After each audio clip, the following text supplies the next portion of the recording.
রব্বুল আলামিন আমাদের এই দুনিয়াতে অসংখ্য নিয়ামত দিয়েছেন।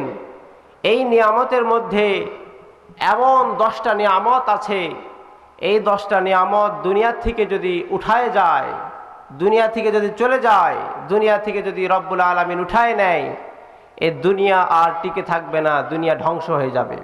নবী হে, আপনি শুনে নেন, আপনি যদি এই দুনিয়া থেকে বিদায় নিয়ে চলে যান, আপনি এই দুনিয়া থেকে বিদায় নিয়ে চলে যাবার পরে রব্বুল আলামিনের হুকুমে এই দুনিয়াতে আমি আরো 10 বার আগমন করব। আপনি যখন দুনিয়া থেকে বিদায় নিয়ে চলে যাবেন, আপনি যাবার পরে আমি আরো 10 বার এই দুনিয়াতে আসব। 10 বার আসার পরে 10টা নিয়ামত দুনিয়া থেকে উঠাই নিয়ে যাব।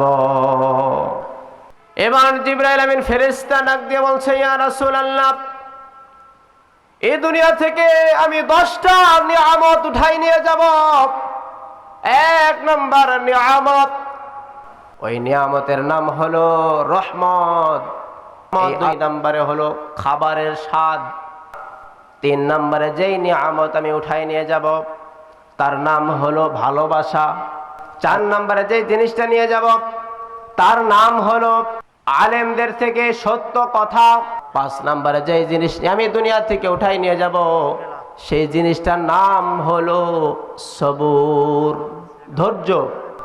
6 নম্বরে যে জিনিসটা আমি দুনিয়া থেকে উঠাই নিয়ে যাব তার নাম হলো ধনীদের সৎ সাহস।